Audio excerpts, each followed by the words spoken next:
I don't feel I'm awake. I feel like I'm in a dream, being here.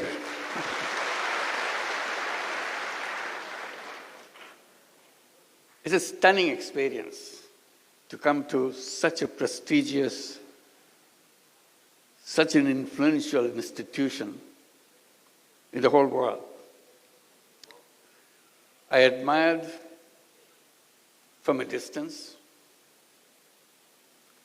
In the past, whenever I came, I tried to get a glimpse of Al-Azhar.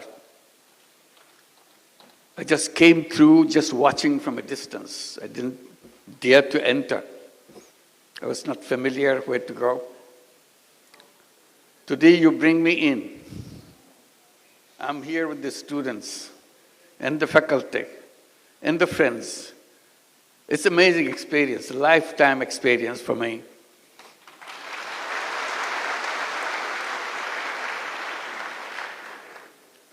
I give my greetings to Grand Imam and all the leaders of the university.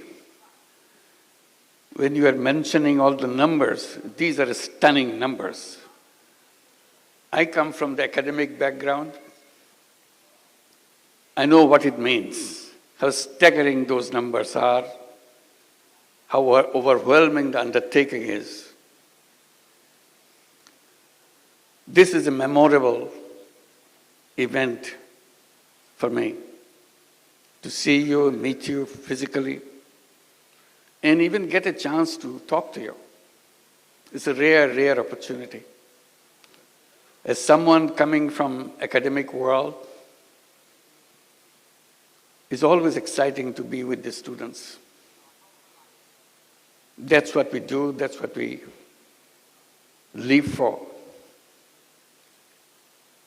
And my greetings to all of you, all the students of Al-Azhar who are present here, who are outside, those staggering number of students and faculties all over the world. And among them, there are Bangladeshi students, pretty large number too.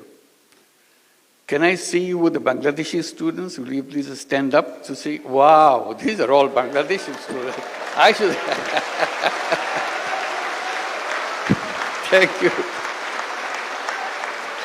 Thank you, thank you. তাহলে তো বাংলায় কথা বললেই হয় সব। অসংখ্য ধন্যবাদ। Thank you. অপূর্ব সৌভাগ্য আমাদের সবার, আপনাদের সবার সঙ্গে দেখা হলো আজকে।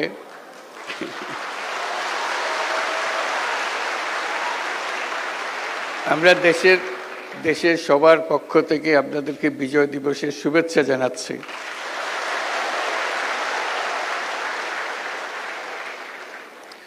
আমি ইংরেজিতেই বলি, অন্যরা বুঝতে পারবে না বলে আপনারা তো বুঝতে পারবেন।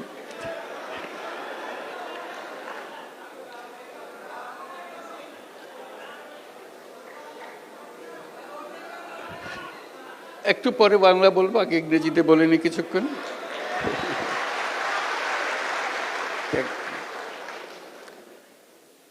It's a wonderful feeling that you could accommodate so many students. I hope more and more students from Bangladesh could come here, and more opportunities will be available to you, because you change the world.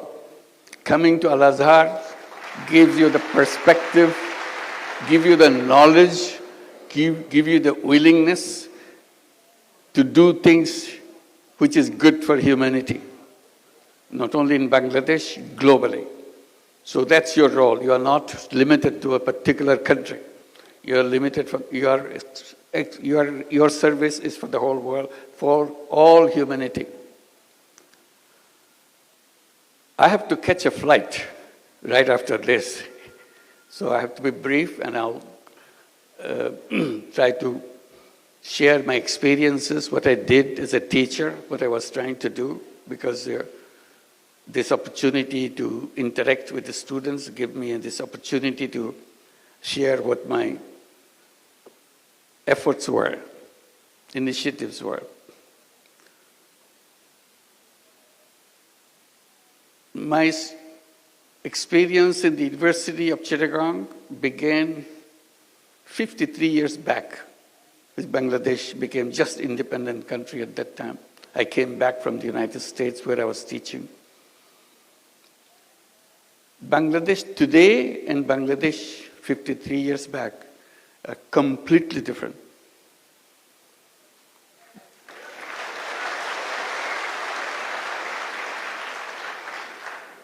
Bangladesh was the poorest country in the world. That was its title.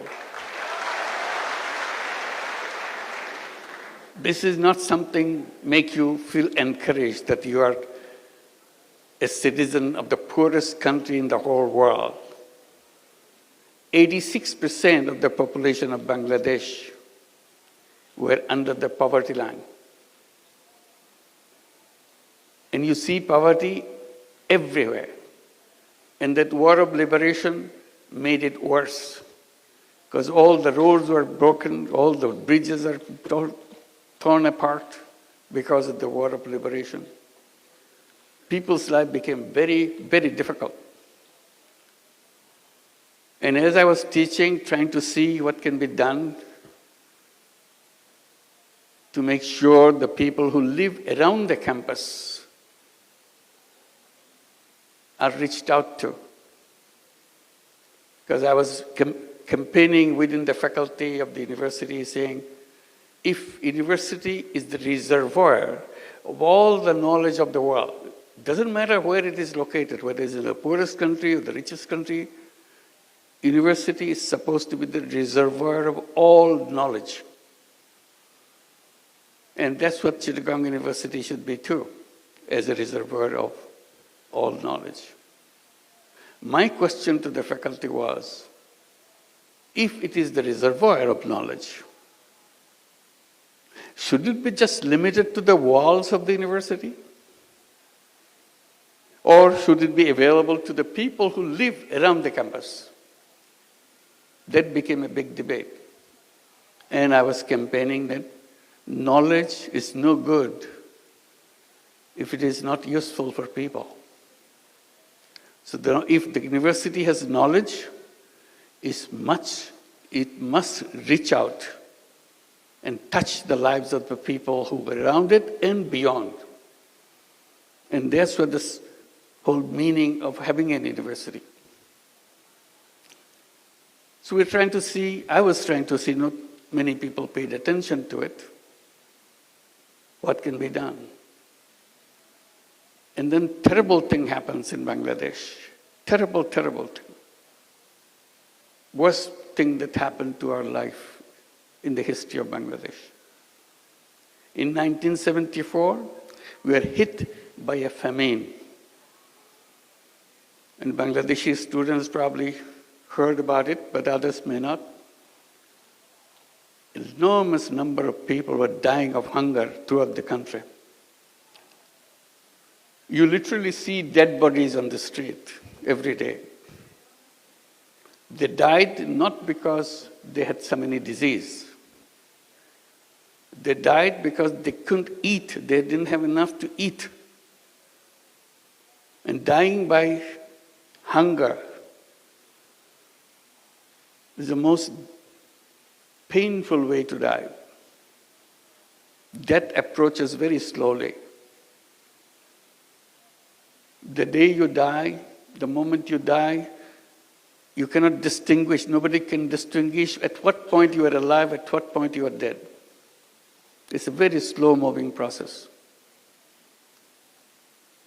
And suddenly, it shocked everybody. That is death by hunger, massive number of people in Bangladesh. And that hit us too in the university. So one of the things I was trying to do, if shortage of food is the problem, people couldn't eat. All I can do at least try to help the village next door to the university campus do not have shortage of food. So my first effort was to make sure there is no shortage of food in one village which is next to the university campus. So I did lots of different things. Then I saw no matter what I did, there's still a large number of poor people in the village who couldn't afford to buy that food, even if they had the food in the village. So I was trying to see how do you do that. One traditional way, give them charity, give them some money so that they get some food. And I was wondering whether there's a good way to do that, because religions, most of the religions say that, give charity to the people for good reasons. But I was kind of hesitant, because this is something which doesn't lead to the solution. It only perpetuates the problem. So I kind of took a different decision that I don't want to go by that route. It's a good one, but I don't want to pursue that road. I was looking for something which can be sustainable. Opportunity came, some of experience of interaction with a villager, a village woman. And she was explaining how she survives in a daily way. But in her survival process, she had to borrow money from someone to make some stool. And then the lender, which is the trader, gets all those stools to himself and sells in the market. And he gives the lowest possible price for those stools that the women made for. So she was totally cheated out of the whole deal. So she remains poor, but she struggles hard to make sure she gets a meal next morning or next day. The reason she didn't have the money to buy bamboo, which goes into the stool, I asked her, how much does a bamboo cost? So she borrowed the money from the trader. She said maybe about 50 cents, US dollar wise, or maybe a little more if you are looking for a good quality. I said, what if somebody gave you that 50 cents as a loan, can you pay it back? I said, of course I can pay it back, because I pay him much more than that. So paying you back is no big deal. I thought about it. Should I give her the 50 cents and let her be free from the moneylender, trader? Or she should continue the same relationship and see what happens. So I did give her the money. But I thought about it. Next morning I came back to her. I said, okay, I'll give you the money. The deal is you'll return the money to me once your business is done, and then you can borrow more. So this was the start of something that I continued, because I was so excited that she really paid it back, and I gave her money back again. So I told the villagers. In the meantime, I became very familiar with the village women and village people. I said, if you need money, come to me. I'll give you the money. This is in a circumstances, in an environment where money lenders will give you money, and for that money you have to give away everything. Still your money is not paid back. That's what the money lending practices in Bangladesh and many other countries is all about. Here I am, I'm not talking about taking away everything. I'm just asking for the money to be back, that's all. Whatever I gave is returned to me. People thought, oh, it's so easy. So it became very popular. The more popular it gets, more excited I get. Because it helped people. They started doing things and paying me back. Then I thought, this is not my job. I'm a teacher. Why should I lend money to people? This is the job of a bank. So there are several bank branches in the campus. So I went to the bank branch that I'm more familiar with. I told him, why don't you do that? He told me, no, banks don't lend money to poor people. That's not their job. I said, what is your job? He said, lend money to people who need money, lots of money. I said, that's very funny. You want to give lots of money, but you don't want to give little money. He said, that's banking. I said, that's wrong. That's wrong banking. So I kept summarizing that principle of banking. I still do all the time. It's a very strange principle of banking. The banking principle is very simple. It says the more you have, the more you get. If you have nothing, you get nothing. I said, that's very strange. You have the whole banking structure in the whole world on that principle? It is like that. Still, it's all over the world. I said, banking system is wrong. The first time I became very bold, I started saying banking system is wrong. How should you fix it? I said, very simple. You reverse your principle. The new principle would be the less you have, the more attention you get. If you have more, you have to wait. All bankers laugh at me. That's not banking. I said, that is the banking. If banking has any meaning, it has to touch the life of the people. And touching the life of the people begins by accepting that principle. The less you have, more attention you get. Then bankers said, oh, it will not work. No matter what principle is, but it sounds good, but it will not work. Poor people will never pay back. Then I raised a simple question. How do you know? Have you ever given any money to any poor people? No, we have not, because our system doesn't allow that. I said, then how could you come to that conclusion? Oh, everybody knows that. I said, I don't know that. So I want to practice. I want to find out. So I started doing that and find out everybody pays back. They said, well, it can stay for a while. They are trying to impress you so that they can get more money. The more money they will get, then they'll stop paying you back. I said, that's your assumption. I will not stop until I face that problem. I will continue. And I continued. As I continued, more and more people came. In the meantime, I started focusing on the poorest people, and the poorest of them are the women. So I said, why don't I start at the poorest level of survival? So naturally went to the women and started doing it with women. And it expanded. Then I said, why don't I create a bank, separate, different kind of bank than the conventional way that you see? The idea of having a bank came at that moment. And I started debating with the government officials, telling them, give us a permission to create a bank. Everybody laughed at it. How can you have a bank for the poor people? I said, like the way I do it. Oh, that's not banking. I said, what would you call it?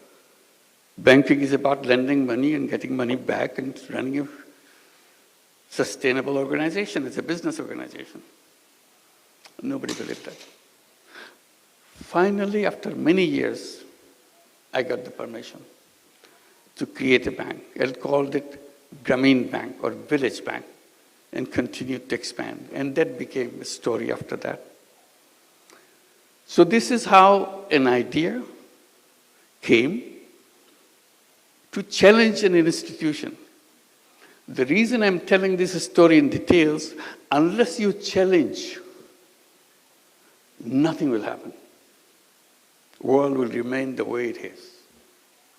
It is the young people, it is the students who can see things more clearly because they are still looking for things.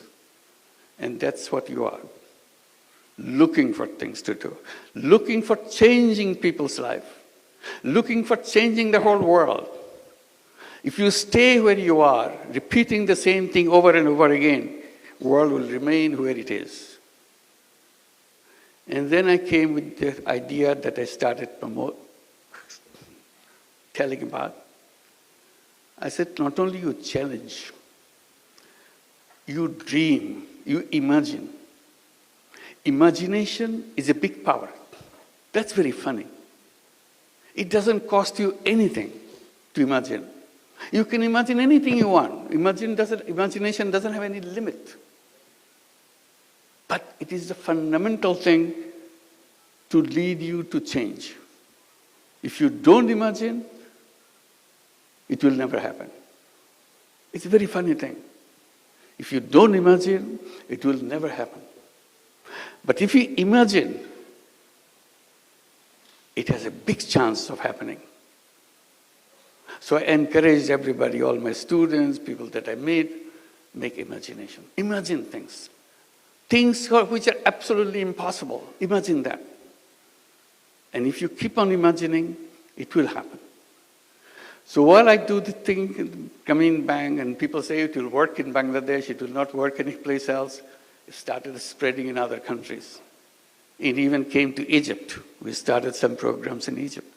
Many microcredit programs are introduced. It went to many other countries in Asia. The funny thing is, it was introduced in the United States. In 2008, we set up a program called Grameen America. It started in Jackson Heights, New York. Everybody said, no, this is not Bangladesh. We don't have poor people in the United States. You are making us feel like we are some kind of fools. I said, no, you're not fools. You're very smart people. But you don't realize that you have poor people. Because you keep claiming that you don't have poor people. You are the richest country in the world, quote unquote, richest country in the world. That doesn't mean you don't have poor people. Oh no, we don't have poor people. It's a rich country. I said, yes.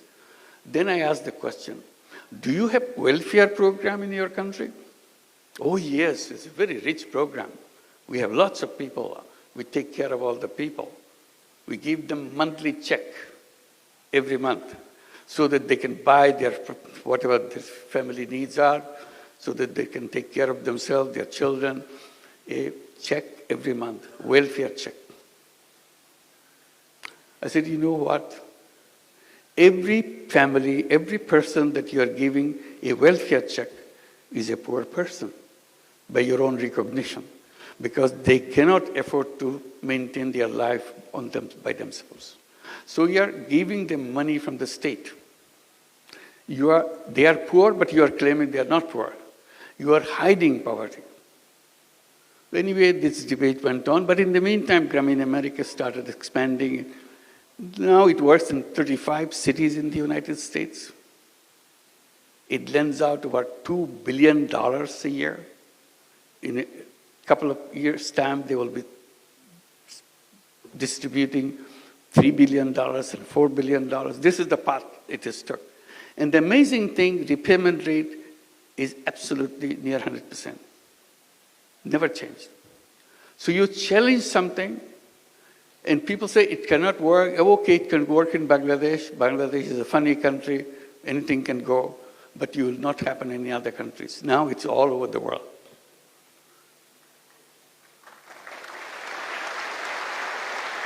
Why women? I explained. And I said, women are not only poor in terms of income, they are also poor in health. If you are poor, you are always poor in health.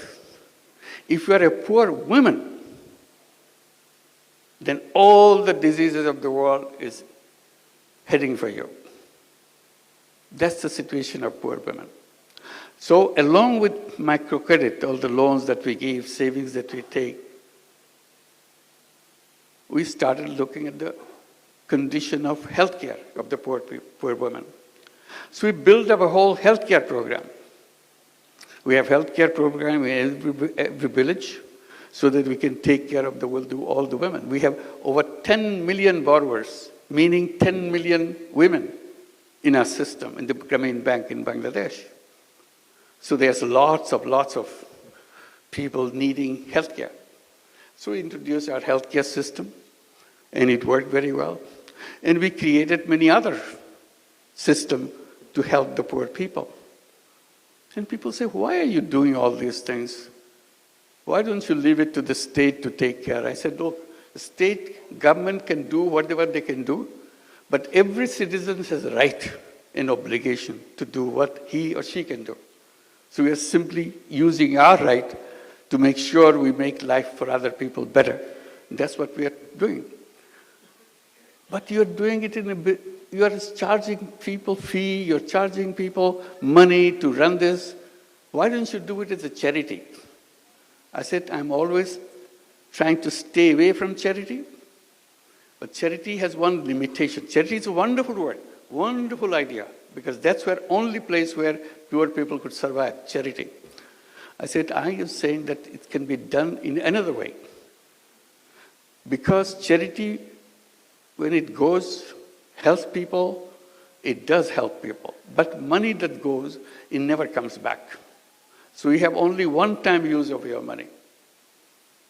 So you have to find fresh money to do the same thing again. I said, what I'm doing, I'm trying to create it as a business proposition. So money goes out and does the job, and money comes back. So you use the money again and again. It never stops. I said, this is more powerful. Charity money has one life, but if you do it in another way, where it's a business proposition, then it has an endless life. Then he said, then you must be making a lot of money. I said, no, I'm not making money. That's not what I do. I promised to myself that I'll never make any money for myself. That's it, simple proposition. So I don't need to make any money for myself.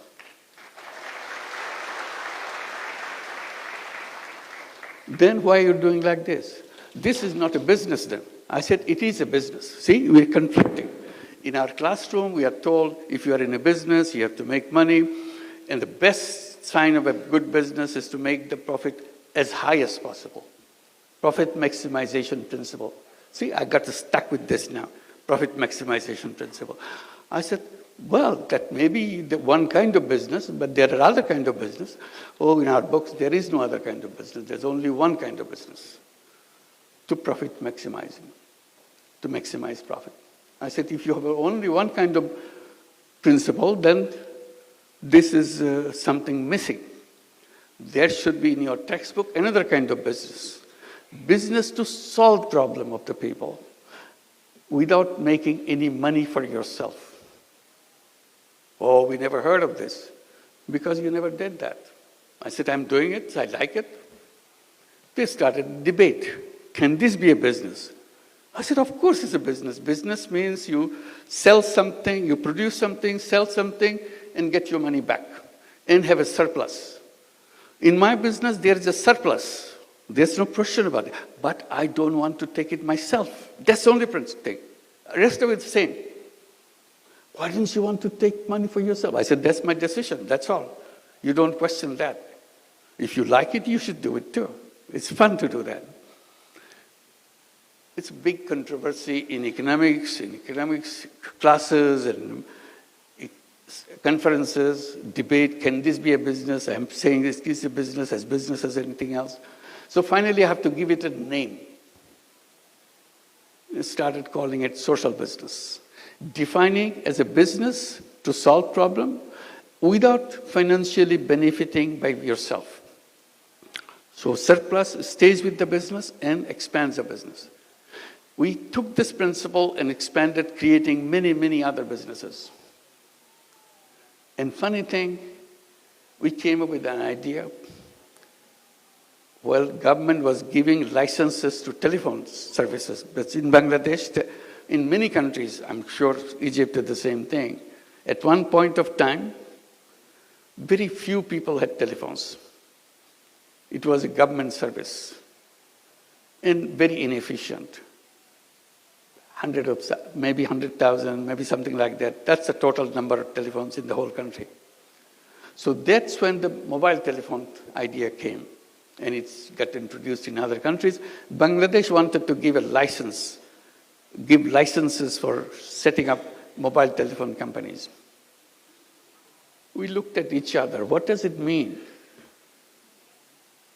And we had an idea. Why don't we apply? We had no idea what a mobile phone is. But since government is asking for application, we sent an application. We want to have a mobile phone company. Everybody asked, why do you want to have a mobile phone company? You are just lending money to poor people, that's all. Mobile phone company, mobile phone is for the rich people. Very rich people. Because at that time it's very expensive when it came. So I said, well, we have an idea. We want to bring telephone in the hands of poor women. Again, a shocking experience. Why poor women? What do they do with the telephone? I said, we'll figure that out. We explained, government was not happy with our application. They said, why do you want to give money to poor women, telephone to poor women? I said, it's not for her to send messages or start it. At that time, there's no messages, just calling each other. They're not calling anybody. They will allow the rich people in the village to use their telephone and charge the person heavy price. Because that's the first time telephone came, everybody wants to make a telephone call, she will make money. So why should I give it to rich people? I give it to the poor people, the privilege of having the telephone company. So we want to do that. So we created a telephone company called Grameen Phone.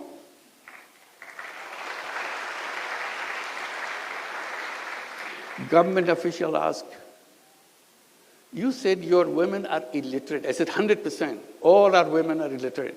They cannot read, they cannot write, they cannot even write their names. They don't even know what their names are. That's the beginning. Then why are you giving the telephones? Who cannot read, who cannot write? How are they going to push the buttons if somebody says, make a call for me to such and such place?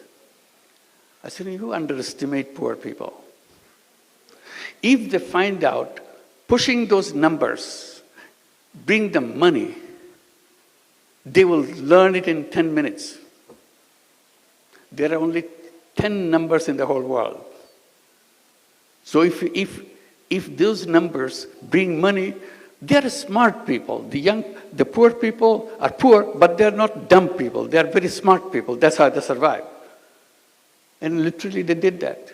They learned those numbers and became very successful telephone companies by themselves, just selling the telephone service in the villages. We call them telephone ladies of the village.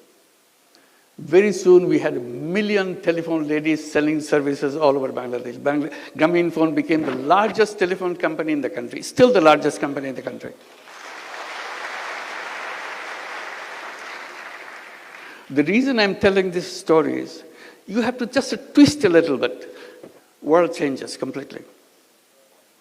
All I did, give few cents lending to poor people. It changed the whole world. Because I stood by it, explained it, repeatedly showed that it is possible, it can be done. And then I bring the mobile phone in the hands of the poor people. Everybody said, this company will never work. That became the largest company. They never had an idea that women and the poor women can be involved in telephones. It dramatized the whole family. She became the most powerful person in the whole village because she has a telephone. You may be a rich person, but you don't have a telephone. Because our company gave only telephone to the poor women, nothing else, in the beginning. Now we give it to everybody. So she became very, very respected person, very important person in the village. One lady was explaining to me in those days, saying that, I said, how do you know you're an important person? She said, I know I'm an important person in the village because no wedding ceremony can take place in 7 villages around me without me getting invited. That's the importance.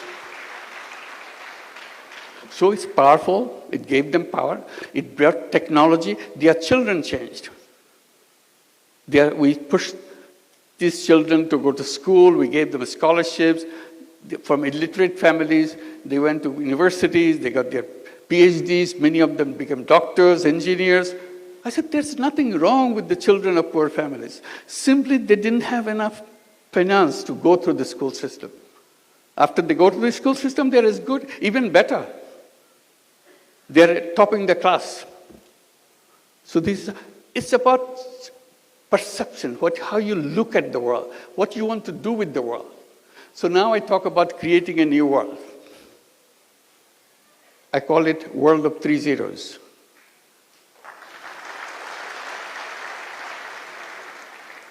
People get a little bit curious. What is zero? Is nothing. So what 3 zeros mean? It's very simple to remind ourselves. Zero net carbon emission, because we cannot survive unless we achieve that. Zero net carbon emission. Zero wealth concentration. You know, our countries move forward, like Bangladesh has moved forward in the last 53 years. But where did all this money come? Where did it go? It went to the several people, several families in the country. Bulk of the people is still at the bottom.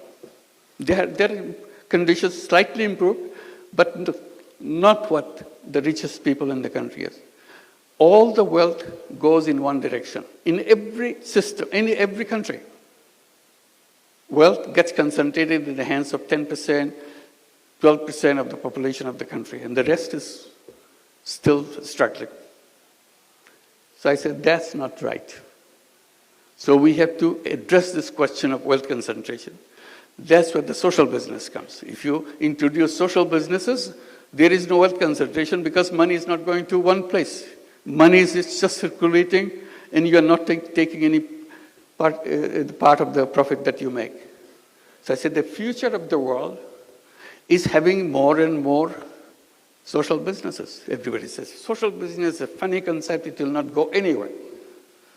Then we see big companies like Danone, like Uniqlo, they are becoming, Uniqlo is a big company in Japan, Danone is the biggest company in France. They became interested in social business. So we started having joint ventures of social business with big companies, addressing the problems of the poor people, because company doesn't want to make money for itself. It is only interested in solving problems. So now the social business idea is spreading. We have many, many centers at the universities. They have social business centers teaching what the social business is, challenging the whole economic system, whole economic framework. I said the root cause of all the problem that we created in the world is what we have designed as called economics, which is a profit maximizing system. I said that world will always be a world which will destroy itself. I said the civilization that we have created now is a self-destructive civilization.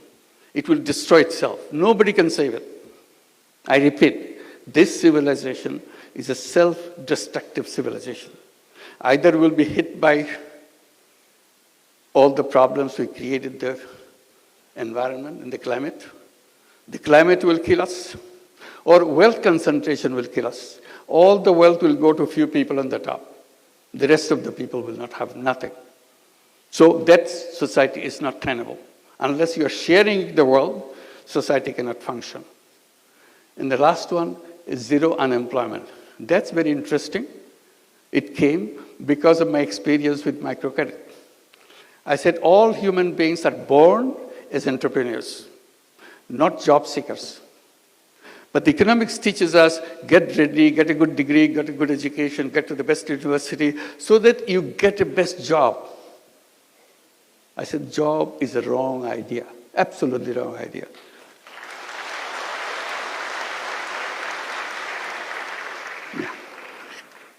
We have to leave. It's a couple of minutes. I said it's a wrong idea because human being is a creative being. Essence of human being is the creativity. That's why I said imagine. If you imagine, your creativity takes over. It makes it happen. You imagine that you want to go to the moon. When people were saying we want to go to the moon, everybody laughed at each other. Such a funny idea, human being going to the moon. You couldn't be funnier than that. But it's a dream. When you have a dream, you make it happen. And they made it happen. Now, lots of other dreams are coming up. What is your dream? The best thing any education institution gives to the students is to make him or make her capable of dreaming. If an institution is not inculcating that quality in young people, that institution is not an academic institution. It doesn't serve the whole purpose of being an academic institution, inspiring young people to dream the things that you would like to see.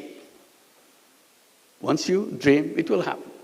So I talk about zero unemployment. I said all human beings are born as entrepreneurs.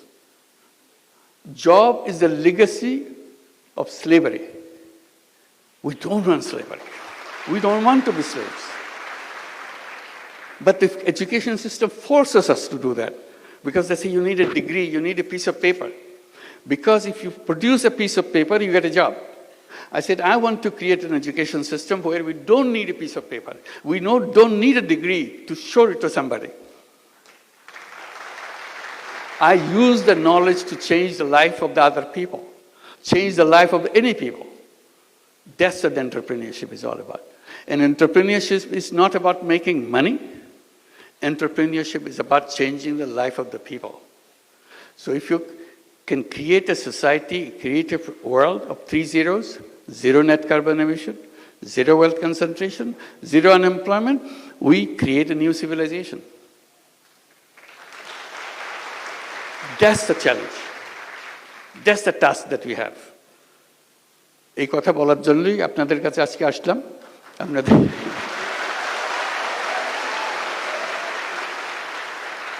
আজকে তাড়াহুড়া করে চলে যেতে হচ্ছে, ভবিষ্যতে আবার দেখা হলে সময় নিয়ে কথা বলবো। আজকে কথা আজখানেই শেষ করি। সবাইকে অসংখ্য ধন্যবাদ। আশা করি যোগাযোগ রাখবেন, আরও বাংলাদেশ থেকে আরও আপনাদের বন্ধুদের নিয়ে আসতে পারেন কিনা দেখেন। আশা করি এটার দেশের পক্ষে অসংখ্য ধন্যবাদ। Thank you very much for all. Thanks a lot. খুদা হাফেজ।